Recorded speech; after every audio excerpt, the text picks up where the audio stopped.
My name is Elena Blackwood, and last night, I became a millionaire. But as I sat at my vanity, listening to the muffled cheers of my 18th birthday party rising through the floorboards, I didn't feel like a girl who had just come into an inheritance. I felt like a soldier behind enemy lines. The door to my room creaked open, and my father's reflection appeared in the mirror behind mine. Julian Blackwood. He looked every bit the grieving widower and the struggling businessman.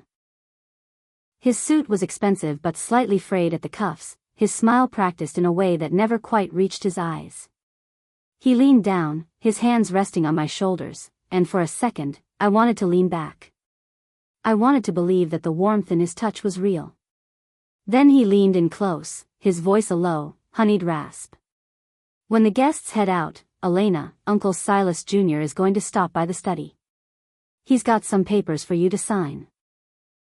Just a few formalities regarding your grandfather's estate. It's the last hurdle, sweetheart. Then we can finally put all this stress behind us. I looked at his hands, the same hands that had been digging through my desk drawers for weeks, and I nodded. I gave him the smile he wanted, the one that said I was still the quiet, obedient daughter he'd raised in the shadow of my sister's trophies. Of course, Dad, I whispered. Anything for the family. The moment he clicked the door shut, the air in the room seemed to thin. I didn't go downstairs. Instead, I reached under my mattress and pulled out a battered laptop. My heart was a drum in my chest, a rhythmic thudding that felt like it was bruising my ribs. I had exactly 12 minutes before the caterers started clearing the tables. I logged into a secure portal that had been set up months ago by a woman my father didn't know existed. With a few steady clicks, I executed a pre-arranged transfer. I moved every cent of the multi-million-dollar trust, the liquid assets, the investment portfolios, and the deed to Blackwood Keep, into an irrevocable trust. I wasn't taking the money for myself, I was locking it in a vault and swallowing the key. The digital confirmation flashed green on the screen. It was done. Legally, the estate was no longer part of the Blackwood lineage that Julian and Silas could touch. It was an island, and I was the only person with a boat. I closed the laptop, tucked it back into its hiding place, and walked downstairs. I spent the rest of the night shaking hands with people who smelled like expensive gin and fake sympathy, all while the weight of that digital signature burned in my pocket. I watched my father and uncle huddled in the corner, nursing tumblers of scotch, their faces lit with the predatory glow of men who thought they had finally caught their prey. They had no idea that while they were preparing the trap, I had already moved the cheese. The next morning, the sun didn't rise so much as it bled through the heavy gray fog of the Pacific Northwest. Blackwood Keep always felt different in the mornings, older, colder, like the stone walls were exhaling the secrets of the century they'd stood against the Pacific. I was sitting in the breakfast nook, cradling a mug of tea, when the storm broke. It didn't start with a shout. It started with a silence so profound it felt like the house had held its breath. My father walked into the kitchen, his face the color of wet parchment. He was holding his phone, his knuckles white. Behind him, my mother, Denise, followed with a look of frantic confusion. Even my younger sister, Maya, had wandered down in her silk pajamas, sensing the shift in the atmosphere. The accounts, my father rasped, his voice cracking. The bridge loan for the store. The bank says the collateral is gone. They're saying the estate is under a legal block. He looked at me, and for the first time, I saw the mask slip. The doting father was gone. In his place was a man who saw his escape hatch being welded shut. Elena, he said, stepping toward me. What did you do last night? I didn't flinch. I took a slow sip of my tea, feeling the warmth against my throat. I did what Grandpa asked me to do, Dad. I anchored the keep. Denise gasped, her hand flying to her mouth. Elena, you don't understand. The debt, the business, we were counting on that liquidity to keep this house. Your father's store is weeks away from a lien. Then maybe he should have been honest about the store 2 years ago, I said, my voice steady, though my stomach was a knot of acid. Instead of measuring Grandpa's land in dollar signs while he was still in hospice. The kitchen door swung open, and Uncle Silas Jr. burst in. He was the fixer of the family, a man who dealt in high-end real estate and low-end ethics. He didn't bother with the dramatics. He went straight for his laptop, his fingers flying over the keys as he tried to access the probate filings. "It's not just a block," Silas muttered, his eyes darting across the screen. "It's an irrevocable trust." Who the hell is Clara Vance? The name hung in the air like a localized frost. They didn't know her, but they knew what she represented, a brick wall. Silas turned to my father, his face twisting into a sneer. "Julian, you told me she was handled. You told me she'd sign whatever we put in front of her." "She was supposed to," my father roared, finally breaking. He turned back to me, his shadow stretching long across the tiled floor. "You have no idea what you've done.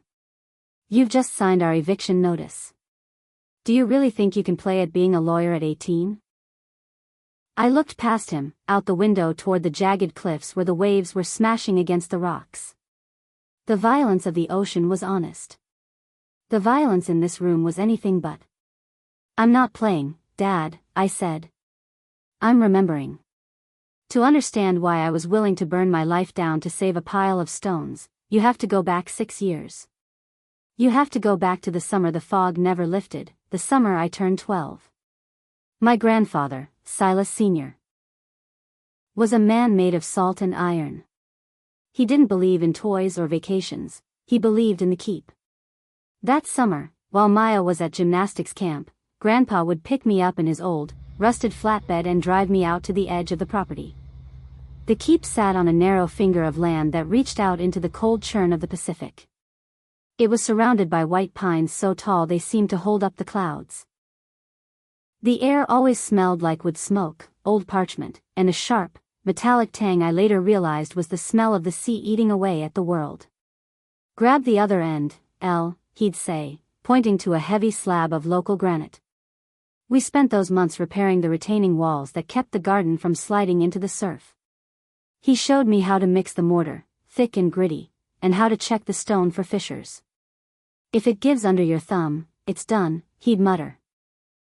Never build on a hollow heart. Inside the house, my grandmother would have sandwiches waiting on the heavy oak table, the one Silas had carved himself the year they moved in. We'd sit in silence, the only sound the ticking of the grandfather clock and the distant, rhythmic boom of the waves. One evening, as the sun dipped low enough to turn the spray of the ocean into liquid gold, Grandpa sat me down on the porch. His hands were calloused, stained with the dust of the stone we'd been hauling. "Elena," he said, his voice as rough as the mortar we'd mixed. "This place, it's an anchor. People think family is just about the names in a dusty book, or the blood in your veins. But family is whoever shows up when the tide is high. Remember that." At 12, I thought he was being poetic. I thought he was just a grumpy old man who loved his house more than people. I didn't realize he was giving me a blueprint. I didn't know that while he was teaching me how to find the soft spots in a stone, he was already watching the soft spots in his own sons. He took me to the county archives that August. He didn't tell my father. We sat in a humid room filled with the smell of old paper, and he showed me the maps.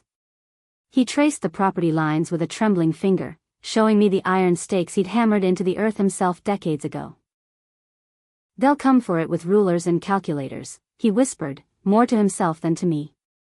"They'll try to turn the salt into gold. But gold melts, Elena. Stone stays." That was the summer I learned where the water main shut off, which floorboards groaned under a heavy step, and how to bleed the radiators in the dead of winter. I was being trained, not for a career, but for a siege. Back in the real world, at our house in town, my father was already talking about the wasted potential of the coast. He'd bring home glossy brochures for luxury developments, leaving them on the coffee table like a threat. I'd see him and Uncle Silas Jr. huddled in the garage, their voices dropping whenever I walked by. I was 12 years old, and I was already the ghost in the machine. I was the one who saw the flyer under the grocery list, Ridgeline Development. Premium lakefront acquisition. I remember looking at that flyer and then looking at my grandfather's handkerchief, blue plaid, frayed, smelling of pine. I realized then that my father wasn't waiting for an inheritance. He was waiting for a clearance sale. The summer ended, the fog returned, and my grandfather's health began to fail. But the lessons didn't stop. They just became quieter. And as I sat in that kitchen 6 years later, facing the fury of the men who felt entitled to his ghost, I realized the most important thing Grandpa Silas ever taught me wasn't how to fix a wall. It was how to wait for the exact moment the tide starts to turn. And as I looked at the panicked sweat on my uncle's brow, I knew the tide wasn't just turning. It was coming for the shore. "You think this trust is your shield," Silas Jr. spat, slamming his laptop shut. "But a trust is only as strong as its trustee. You're a kid, Elena. We have ways of proving undue influence. We have ways of showing you weren't in your right mind when you signed those papers." He stepped closer, his voice dropping to a dangerous, low-frequency hum. "And besides," he added, a cruel smile beginning to form, "it's hard to protect a house when you're not allowed to step foot on the property." He reached into his pocket and pulled out a key I didn't recognize. A key that looked far too new for the ancient locks of Blackwood Keep. The kitchen felt like it was shrinking, the air thick with the smell of burnt coffee and the unmasking of monsters. Maya, usually the sun around which my parents' pride orbited, stood by the toaster, her silk sleeves trembling. She was the success story, the regional debate champion, the one with the desk lamp that cost more than my entire collection of second-hand books. She was the investment they were protecting. I was just the overhead they were trying to cut. My father's gaze shifted from me to Maya, and for a split second, I saw the calculation. He wasn't just losing a house, he was losing the stage for his favorite play. Maya's gymnastics tuition, her summer abroad in Florence, the lifestyle that kept her competitive, it was all tied to the liquidity of a dead man's dreams. "You're being selfish, Elena," Maya whispered, her voice cracking. It was the first time she'd spoken, and the word felt like a slap. "Everything Dad did, he did for us. For my future. For our home. How can you be so cold?" I looked at my sister, really looked at her. She didn't see the struggles. She didn't see the way the garage light stayed on until 3 a.m. while Dad stared at bankruptcy notices. She only saw the lavender walls of her redecorated room. She was living in a palace built on sand, and she was mad at me for pointing out the tide. "I'm not the one who spent your college fund before you even graduated high school, Maya," I said softly. The silence that followed was deafening. My mother's face went from pale to a mottled, angry red. She stepped forward, her heels clicking sharply on the tile. "That is enough. You have no idea what it takes to keep a family like this afloat. You've always been different, morose, hiding in those woods with that old man. You think you're better than us because you have his integrity? Integrity doesn't pay for your sister's medical school." It was the ultimate gaslight. They were the victims of their own greed, and I was the villain for not providing the ransom. My father's business, Blackwood Building Supplies, hadn't just struggled. It had collapsed under the weight of his own arrogance. He'd expanded when he should have consolidated, and he'd used Grandpa's property taxes as a slush fund. I stood my ground as they circled me, a chorus of disappointment and practiced shame. They wanted me to feel the weight of their failures. They wanted me to believe that by saving the keep, I was destroying the people. But as I looked at Maya's expensive jewelry and my father's trembling hands, I realized that the golden child wasn't Maya. It was the lifestyle. And I was the sacrifice they had already laid on the altar. The shadow of the developer had been over us long before the ink was dry on Grandpa's death certificate. I found the proof on a Tuesday, hidden behind a stack of overdue utility bills in my father's study. It wasn't just a flyer this time. It was a full-scale blueprint, architectural renderings of what they wanted to do to the keep. Blackwood Shores Luxury Resort and Spa. The drawings showed the stone walls of the manor being knocked through for floor-to-ceiling glass. The white pines. The ones Grandpa said held up the sky, were gone, replaced by an infinity pool that spilled over the cliffside. The private beach where I'd learned to skip stones was labeled as a members-only cabana zone. They weren't just planning to sell the house. They were planning to erase it. They were going to dismantle the only place that ever felt like it had a heartbeat and sell the organs to the highest bidder. I remembered a night, just weeks after Grandpa's funeral. The air was thick with the scent of damp earth and wood ash. I'd walked past the garage and heard the rhythmic thud-thud-thud of a finger hitting a table. The zoning board is in, Uncle Silas Jr.'s voice had drifted through the window. We get the variance for the resort, and the land value triples. But we can't move until the girl is 18. If we try to push it through probate now, the court might appoint a guardian ad litem who actually reads the fine print. She's a child, Silas, my father had replied. She does what she's told. We tell her the taxes are killing us, we tell her the house is falling down. She'll sign the quitclaim on her birthday just to stop us from crying about it. She'd better, Silas had muttered. Because if I don't deliver that title to Ridgeline by next quarter, they're going to pull my brokerage license over that misunderstanding in Portland. I'm leveraged to the hilt on this, Julian. This isn't just a windfall. This is survival. I had stood in the dark, my hands pressed against the cold siding of the garage, feeling the vibration of their desperation. They weren't mourning a father, they were timing a heist. They were measuring my life in variance and liquid assets. I realized then that the big reveal wasn't going to be a secret. It was going to be a collision. They were racing toward a payday, and I was the only obstacle on the track. I didn't say a word that night. I just went back to my room, pulled out the blue plaid handkerchief, and breathed in the smell of pine until my heart stopped racing. I knew then that I couldn't just say no. I had to build a fortress. The memory of the funeral stayed with me like a splinter that wouldn't work its way out. It had been a Tuesday, gray, damp, the kind of day where the mist clings to your clothes like a shroud. We were at the edge of the cliffs, the folding chairs sinking into the soft, salt-crusted grass. I was 14, and the world felt like it was ending. I sat in the second row, clutching the blue plaid handkerchief so hard my knuckles were white. Maya was crying loudly, a performative grief that drew the eyes of the neighbors. My parents stood like statues of sorrow. But it was at the wake, held in the drafty hall of the local church, where the real funeral happened. I had retreated to the dessert table, not to eat, but to disappear. I found myself behind a tall floral arrangement of lilies that smelled of cloying sweetness and decay. On the other side, Julian and Silas Jr. were standing. They weren't eating. They were talking in low, jagged whispers. "We need to move on the keep before probate gets complicated," Silas Jr. said, his voice stripped of the eulogy's warmth. "I've got the preliminary contracts from the Ridgeline guys. They want a signature by the end of the month." "We can't," my father hissed. "The will. It's not as straightforward as we thought." The old man was cagey. He kept talking about a successor and intent. "If we push too hard now, we'll trigger an audit. Then we wait for the girl," Silas Jr. replied. I saw his shadow move. He was tapping a manila folder against his leg.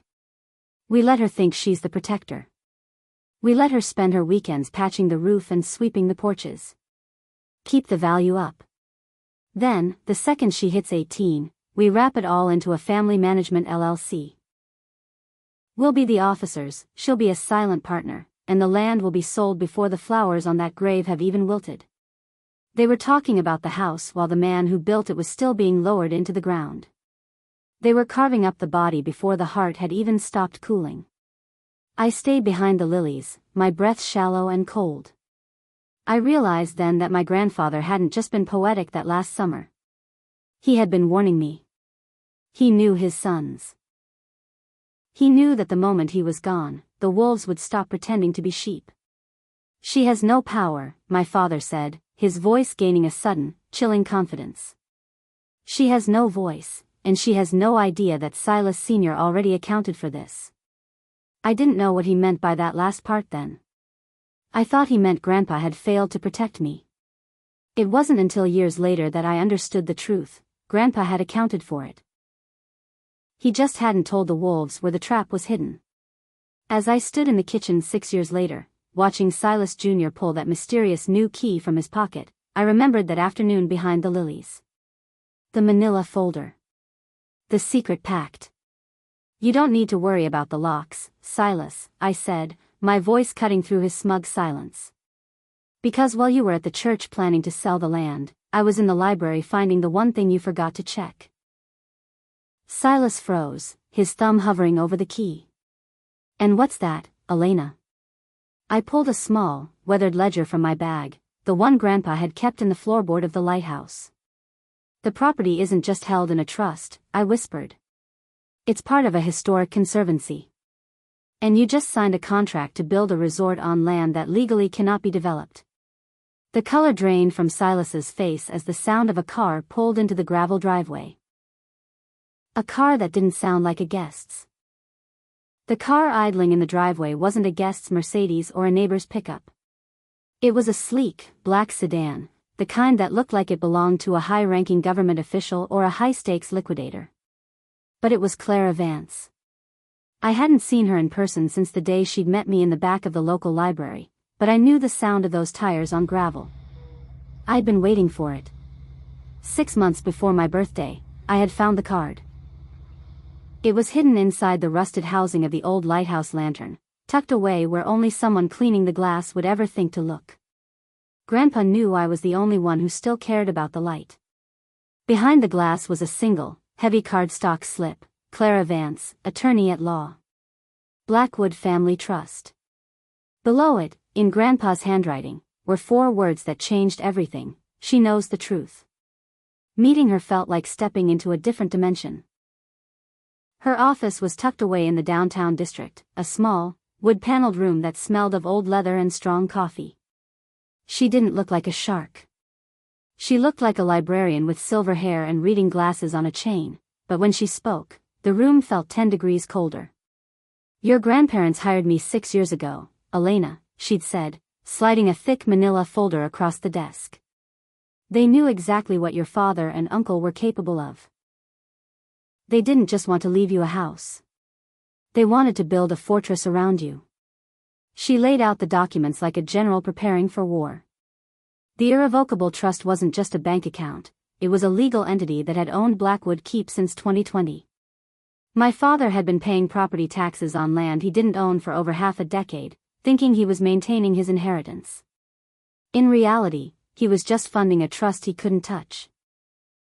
Total value, including the investment portfolio and the coastal acreage, is approximately $2.1 million, Clara had said, her voice steady and professional. And you are the sole beneficiary. But there's a catch. Until you turn 18, I am the gatekeeper. The moment you turn 18, you must formally accept the role of successor.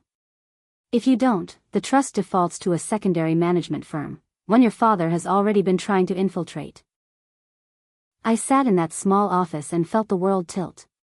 Everything I'd been told, that we were broke, that the house was a burden, that I was a liability, was a lie. I wasn't a burden. I was the heir to a fortune they were trying to steal. Someone has been making inquiries at the county recorder's office, Clara warned me during our last meeting. They're checking the title. They're looking for a crack in the foundation. We don't have much time, Elena. You have to stay silent until the clock strikes midnight. And I had. For 3 months, I'd sat at that kitchen table and watched my father pretend to be a man on the edge of ruin. I'd watched Silas Jr. eye the keep like a butcher eyes a cow. I'd kept the card in my wallet, a secret weapon that felt heavier with every passing day.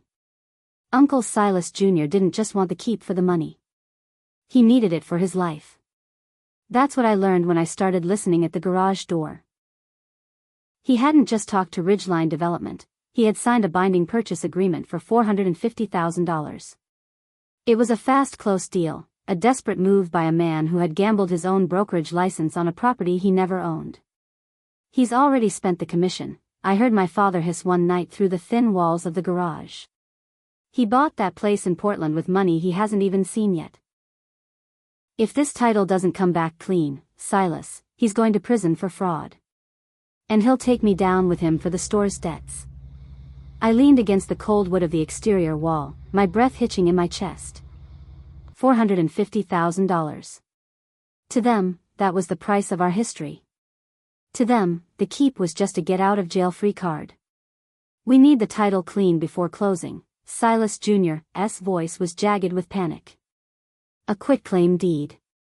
Dad's gone, Mom's gone. We're the legal heirs. We just sign the property over to ourselves, record it, and sell. It's a standard transfer between heirs. Nobody's going to question it. Is it legal? My father asked, a note of genuine fear in his voice. It's a standard real estate transfer, Silas Jr. lied. Who's going to challenge us? The girl? She's 17. She doesn't even know what a deed is. By the time she's 18, the sale goes through. Done deal. We'll give her 50 grand for college, tell her it was a gift from the estate, and she'll be grateful. I stepped back from the garage, my hands trembling. They were planning to commit forgery. They were going to sign a document claiming they were the sole heirs, bypassing the trust entirely, and betting that I was too young and too stupid to notice. The $50,000 wasn't a share. It was a bribe. It was the price of my silence, wrapped in a bow and presented as a sacrifice. I went back to my room that night and texted Clara 2 words, "They're accelerating." Her reply came in less than 3 minutes, "Stay the course. 3 more days. The moment you turn 18, the trap snaps shut." I spent the final 72 hours before my birthday in a state of hyper-awareness. Every word out of my mother's mouth sounded like a rehearsed line. Every time my father patted my shoulder, I felt the phantom pressure of a man trying to push me toward a cliff. The pressure didn't just come from the men. My mother, Denise, sat me down on the sofa 3 days before the party. She used her "let's talk like adults" voice, soft, practiced, the one she used right before she asked me to do something I hated. "Elena, sweetie, your father's business. It's been so hard on him," she said, her eyes welling with tears that looked a little too shiny. "The keep is a beautiful memory, but it's just that. A memory. We need to think about Maya's future. We need to think about your future. If we sell the land, we can pay off the debt and set up a fund for you. You could go anywhere. You could leave this damp coast behind." "Grandpa wanted me to keep it," I said, watching her carefully. Her expression shifted, a flash of cold impatience that she quickly smoothed over. "Your grandfather was sentimental, Elena. But sentiment doesn't pay the bank. He was old, and he wasn't thinking about the world we live in now. This is a business decision. And as a family, we make those together. Together." The word felt like a trap. I looked at her and realized she wasn't just in on it, she was the architect of the emotional guilt. She was the one who would make me feel like I was killing my father if I didn't sign that paper. That night, Maya knocked on my door. She didn't look like the golden child. She looked small, her knees pulled to her chest on the edge of my bed. "They're talking in the kitchen again," she whispered. "They sound different. Like they're excited, but also scared." "Elena, is something bad going to happen?" I pulled the blanket over her feet, my heart breaking for the version of her that didn't know our parents were scavengers. "Don't worry about it, Maya. I've got it under control." "But they keep saying the word ridgeline," she said. "And Uncle Silas keeps printing things in the middle of the night." I stayed awake until the sun began to peek through the pines. I sat by the window, watching the fog roll in over the cliffs. I had 72 hours to be a child. After that, I would have to be the one who made the decisions. I thought about Grandpa Silas sitting on that porch, telling me that patience isn't weakness, it's timing. I looked at the clock as it ticked toward midnight on the eve of my party. The house was silent, but in the garage, I knew Silas Jr. was checking his pen for ink. He thought his deadline was 9:00 a.m. at the county recorder's office. He didn't know that my party didn't start until 4 p.m., but my real life began at 12:01 a.m. The night of the party, the living room was full of people I barely knew, business associates of my father, neighbors who wanted to see if the struggling Blackwoods were still afloat, and Nora Beckett, the only woman who had truly been Grandpa's friend. The cake was on the table. The Happy 18th banner was draped across the fireplace. My father stood up, tapping his glass with a spoon, his face flushed with a mixture of scotch and triumph. "I just want to say," he began, looking around the room, "how proud we are of Elena. She's officially an adult today. And as a family, we've made some very exciting decisions about our future. Decisions that will ensure Blackwood Keep stays a part of our legacy, even as we move into a new chapter." He looked at me, his eyes gleaming with a terrifying expectation. "Right, Elena?" The room went silent. Every eye in the house turned toward me. My father's hand was in his pocket, probably clutching the formal papers he wanted me to sign in the study. Uncle Silas Jr. was leaning against the doorframe, a shark waiting for the first drop of blood. I looked at the cake. I looked at the sacrifice they had prepared. Then I looked at my father, and I felt the cold, hard weight of the trust documents I had signed in the dark of my room at 12:01 a.m. "Actually, Dad," I said, my voice carrying into every corner of the room, "I think we should talk about what legacy really means. And we should probably start with the car that just pulled into the driveway." The clink of my fork against the porcelain plate was the only sound in the room. It was a sharp, final note that seemed to sever the tension like a wire. My father's smile didn't drop immediately. It froze, a brittle mask of fatherly affection that was beginning to crack at the edges. Around the room, 20 faces were suspended in midair, neighbors, church friends, and the wolves in expensive suits, all waiting for the scripted yes that would seal my fate. "I never agreed to sell the keep, Dad," I said. The words weren't loud, but in the sudden vacuum of the living room, they sounded like a gunshot. The muscle in my father's jaw leaped. He chuckled, a dry, hollow sound that echoed off the high ceilings. "She's kidding," he told the room, his eyes boring into mine with a sudden, frantic warning. "Birthday nerves. It's a lot of responsibility for a young lady." "I'm not kidding," I said, standing up. "And I'm not a young lady being handed a burden. I'm the owner of this property. And the owner says it stays." Uncle Silas Jr. stepped forward from the doorway, his face darkening into a bruised shade of purple. "Come on, Elena. This isn't the time or place for a tantrum. We're talking about the family's survival." "You're right, Uncle Silas. This isn't the time," I said, locking eyes with him. I saw the flicker of panic in his gaze, the look of a man who had already spent $450,000 of someone else's money. "The time is 8 a.m. tomorrow morning. That's when the real conversation starts." The room shattered into a low murmur of confused whispers.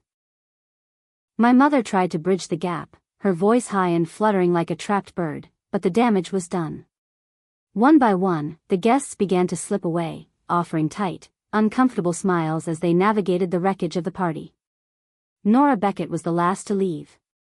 She caught my arm at the door, her grip surprisingly strong, her eyes shining with a fierce, quiet pride. She didn't say a word, but the look she gave me told me I wasn't standing alone. By 6 p.m., the house was a tomb. The silver 18 balloons were already wilting, and the leftover cake sat on the counter, a sweet, sticky reminder of a celebration that had turned into a declaration of war. My father waited until the front door clicked shut for the last time before he turned on me in the kitchen. "Do you have any idea what you've just done?" he hissed, stepping into my space. The smell of scotch was thick on his breath. "I am staring at the end of everything. This house, the store, your sister's future. It was all riding on that deal. And you just threw it away for a pile of rotted wood and salt-stained stone." "I didn't throw it away, Dad," I said, my back against the counter. "I protected it from the person who was supposed to protect me." "You don't know the first thing about protection," he roared, slamming his hand onto the table. "You're a child playing at being a martyr. But tomorrow morning, reality is going to hit you very hard." He didn't know that my reality had already arrived. He didn't know that Clara Vance was already filing the paperwork. He was still playing a game where he held all the cards, never realizing that I had changed the deck months ago. The transition from the kitchen to the war room happened within minutes. My father, mother, and Uncle Silas Jr. formed a jagged semicircle around the dining table, the fluorescent light buzzing overhead like a swarm of angry hornets. They had stopped pretending. The family decision had been discarded for the raw, ugly truth of a hostile takeover. "Here is what is going to happen, Elena," my father said, his voice dropping into a low, terrifyingly calm register. "Tomorrow morning at 9 o'clock, Silas and I are going to the county recorder's office. We are filing a quitclaim deed as the legal heirs of the Blackwood estate. The property will be transferred, the sale to Ridgeline will close, and you will receive $50,000. That is the only deal on the table." "And if I say no?" I asked. "Then you are no longer a part of this family," my mother interjected, her voice cold and sharp as a razor. "You want to be an adult? Fine. Adults pay for their own lives. No college tuition. No room in this house. You'll be on the street with your integrity and nothing else." The threat should have hurt. It should have broken me. But all I could think about was the blueprint I'd seen in the study. The one where they turned Grandpa's porch into a cabana zone. They had already evicted me from their hearts years ago, they were just finally putting it in writing. "You're threatening to kick me out on my birthday," I said, looking from my mother's polished mask to my father's desperate eyes. "Because I won't help you commit fraud." "It's not fraud," Silas Jr. barked. "It's a standard heirship transfer. Dad died, Mom died, we're the sons. It's our right." "Grandpa didn't think so," I said. I looked over at the stairs, where I could see Maya's shadow. She was sitting on the third step, her knees pulled to her chest, listening to her parents transform into people she wouldn't recognize in the morning. I felt a surge of pity for her. She was the one they were saving, yet she was the one truly losing her home. "I'm going to bed," I said, standing up. "I've got a long day tomorrow." "You're not going anywhere until you sign these," Silas Jr. said, pulling a manila folder from his briefcase. He slid a single sheet of paper across the table, a document that would simplify the transition. I didn't even look at it. I walked past them, past the wilted balloons and the buzzing light, and went upstairs. I locked my door and sat on the edge of my bed, watching the red numbers on my alarm clock. 8 p.m., 9 p.m., 10 p.m. Every hour that passed was another stone in the wall I was building. I thought about the car in the driveway earlier, Clara Vance's car. She hadn't stayed for the party. She didn't need to. She just needed me to stay strong for 12 more hours. I reached into my bag and pulled out the blue plaid handkerchief. I pressed it to my face and breathed in the scent of the keep, the smell of survival. My dad thought the deadline was 9 a.m. He was wrong. The deadline had passed at midnight.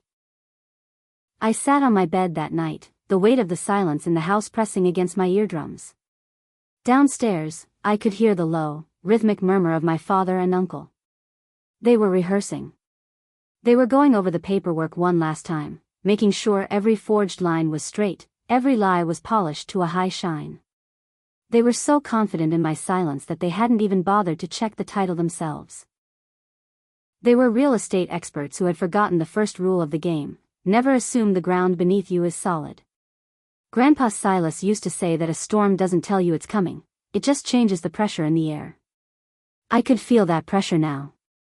It was a heavy, electric charge that made the hair on my arms stand up. I spent the night thinking about the two versions of the world that were about to collide.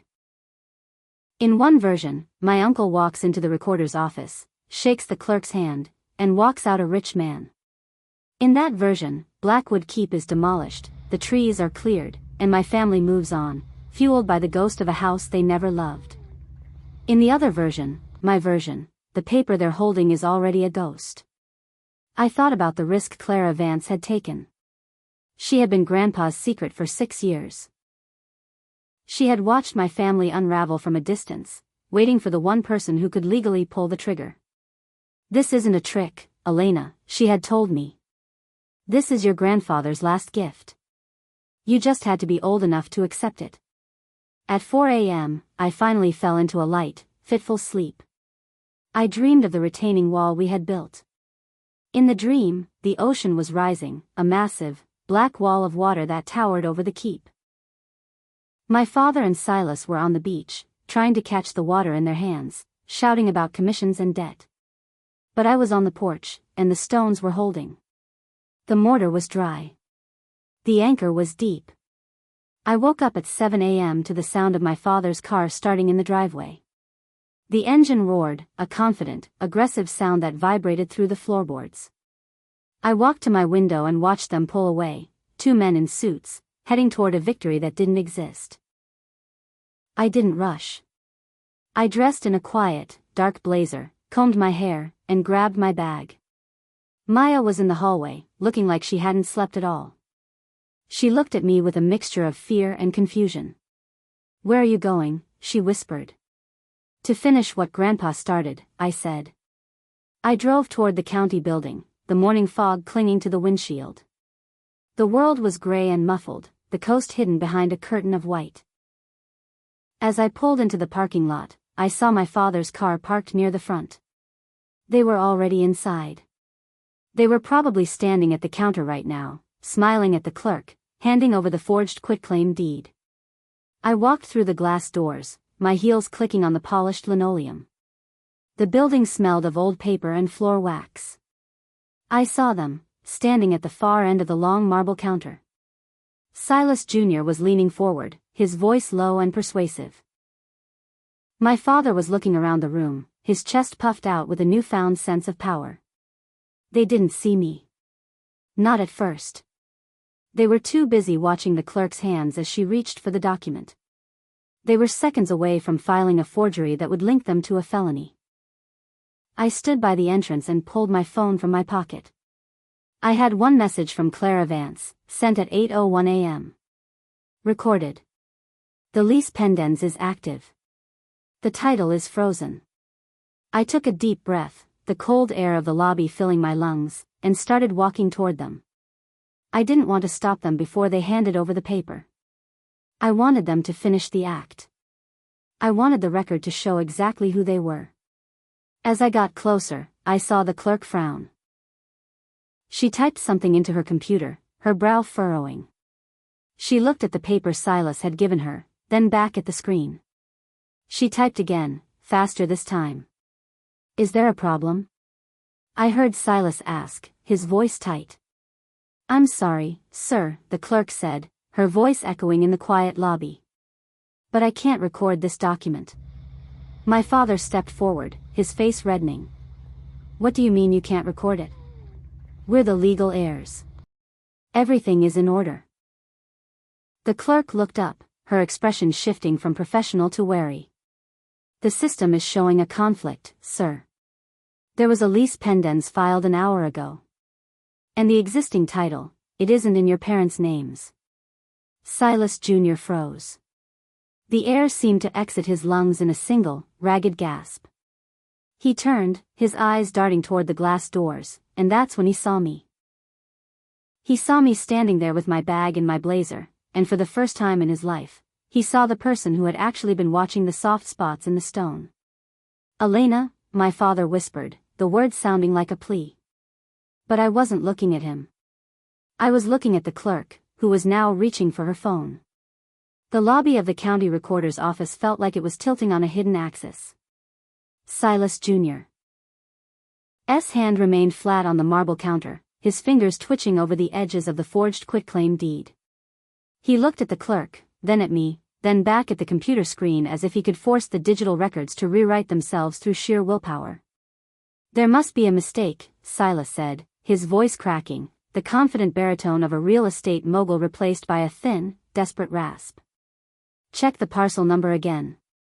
402 Blackwood. It's been in the family for 80 years. The clerk didn't flinch. She was a woman who had spent 20 years watching people try to lie to the government, and she knew the scent of a sinking ship. "The parcel number is correct, sir. But the title was transferred to the Blackwood Family Irrevocable Trust in 2020. Your parents didn't own Blackwood Keep when they passed. The trust did." My father, Julian, took a step back, his face draining of all color until he looked like a ghost haunting his own life. 6 years ago, he whispered. He did this 6 years ago. And the lease pendens, the clerk added, her eyes narrowing as she looked at Silas. That was filed at 8:01 this morning by a Clara Vance. It's a public notice of pending legal interest. This property is flagged. Even if the title was in your name, I couldn't record a transfer while this is active. Silas Jr. S. hand went to his throat, his ties suddenly looking like a noose. He knew exactly what a lease pendens meant. It meant the property was radioactive. It meant that his fast close deal with Ridgeline Development wasn't just delayed, it was dead. And if the deal was dead, the $45,000 penalty clause in his contract was about to wake up and tear his life apart. Who the hell is Clara Vance? Julian roared, turning on his brother. The name on the card, Silas hissed back, his eyes wild. The one we found in her bag. You said she was just some local lawyer, Julian. You said she was nothing. I walked toward them then, my footsteps echoing on the linoleum like the ticking of a clock. I didn't stop until I was standing right beside them at the counter. I looked at the forged deed, the one Silas had signed with a flourish, the one that carried a notary stamp he'd likely bought in a dark corner of the internet. She's not nothing, Uncle Silas, I said, my voice steady and cold. She's the trustee. And she's been waiting for you to walk into this room. Silas looked at me, and for a second, I thought he might actually lunge. But then he saw someone behind me. I turned to see Clara Vance standing near the glass doors. She wasn't hiding anymore. She was wearing a gray blazer, holding a leather folder, and watching them with the clinical detachment of a surgeon. Gentlemen, she said, her voice carrying across the lobby. I'd recommend you take that document and leave quietly.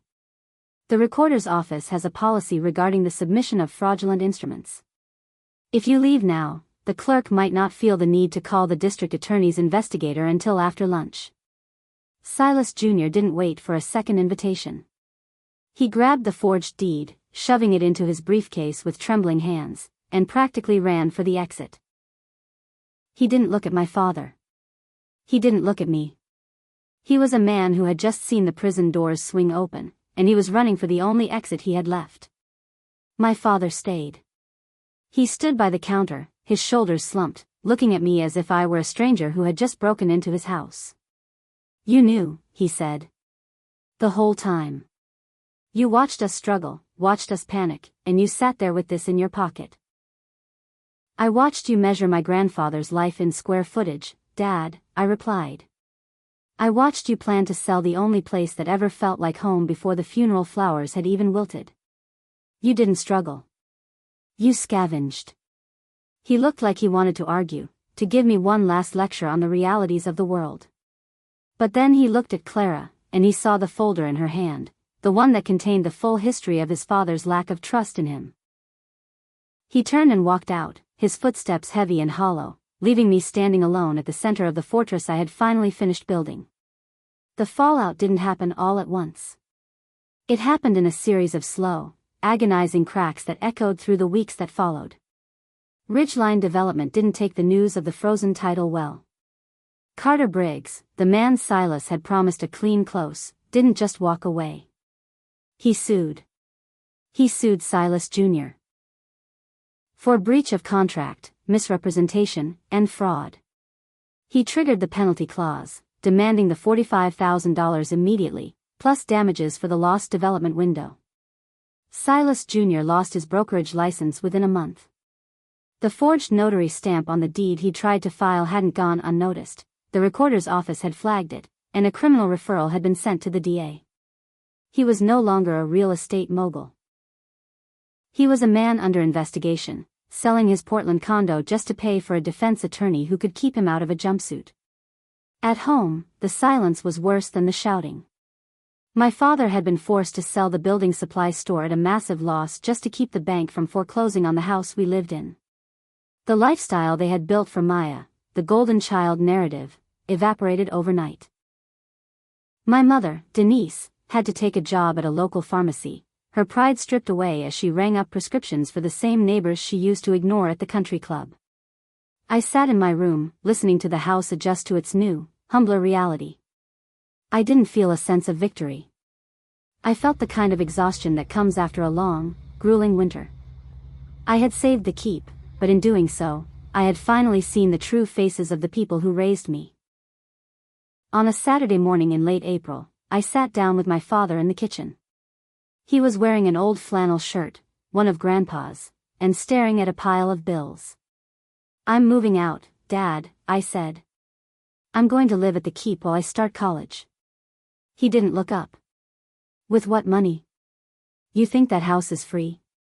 The taxes, the insurance, it'll eat you alive in a year." "Grandpa thought of that, too," I said. I slid a document across the table. There was a separate educational fund. $50,000, earmarked for me 6 years ago. It's grown to nearly $60,000 with interest. It's more than enough for tuition and the keep's upkeep until I graduate. He finally looked at me then. The number, 50,000, hit him like a physical blow. It was the exact amount he had offered me as a bribe to sell the land. He realized then that his father had already given me exactly what he had tried to trick me out of. Grandpa had known the price of my future, and he had paid it years before he died. "He never trusted me," my father whispered, his voice thick with a sudden, sharp grief. "Not for 1 second. He loved you, Dad," I said, and for the first time in weeks, I meant it. "But he knew you couldn't tell the difference between something that has value and something that's valuable. He didn't do this to punish you. He did it to protect the only thing he had left that was real." I stood up and walked out of the kitchen, leaving him alone with the bills and the ghost of a father who had known him better than he knew himself. I didn't look back. I had a truck to load and a tide to watch. The road to Blackwood Keep was lined with dogwoods in full bloom, their white petals looking like a dusting of snow against the dark green of the pines. I pulled the flatbed truck into the gravel patch, the one Grandpa had leveled himself, and killed the engine. The silence was different here. It wasn't the heavy, suffocating silence of my parents' house. It was a living thing, filled with the rustle of the wind through the needles and the rhythmic, deep-chested boom of the Pacific hitting the cliffs below. I walked up the porch steps. The second one still creaked, a familiar greeting from the wood. I sat in the chair next to the one that used to be his. The air smelled of rain, pine resin, and that sweet, unnameable scent of sun-warmed cedar. I reached into the desk drawer by the window and pulled out the envelope Clara had given me. It was a letter, written in blue ink on heavy stationery. Grandpa's handwriting was loose, getting a little shaky toward the bottom, but the words were clear. "Elena. If you're reading this, it means the anchor held. I suspect the boys made it difficult for you. I wish I could have spared you that, but some storms you have to navigate yourself to know the strength of your own hull. They aren't bad men, Elle. They're just men who forgot that you can't eat gold and you can't sleep in a bank account. Take care of the keep. It took care of me when the rest of the world felt too loud. And remember, family isn't always the people who share your name. It's the people who show up to help you move the stones. I knew you'd be the one to show up. Love, Grandpa." I folded the letter and tucked it into the pocket of my blazer. I looked out at the water, which was beginning to turn a deep, bruised purple as the sun dipped toward the horizon. Maya showed up an hour later. She didn't have a suitcase, just a box of pizza and a hesitant smile. She sat on the porch railing, looking out at the cliffs. "Mom and Dad are still fighting," she said quietly. I just needed a place where it was quiet for a second. "You're always welcome here, Maya," I said. "As long as you leave the blueprints in town."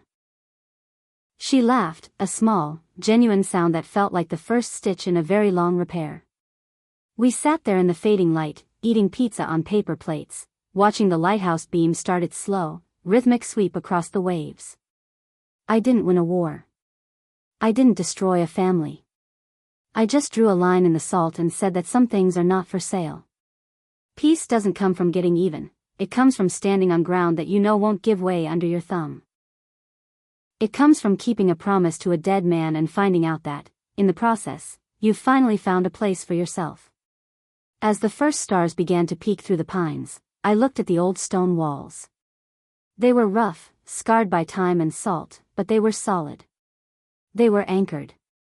And for the first time in my life, I knew exactly who I was and exactly where I belonged. That's the thing about a legacy. It isn't what people leave for you. It's what they leave in you. And as the tide pulled back from the shore, I knew that whatever storms came next, my heart wasn't hollow. It was made of stone. Thank you for watching.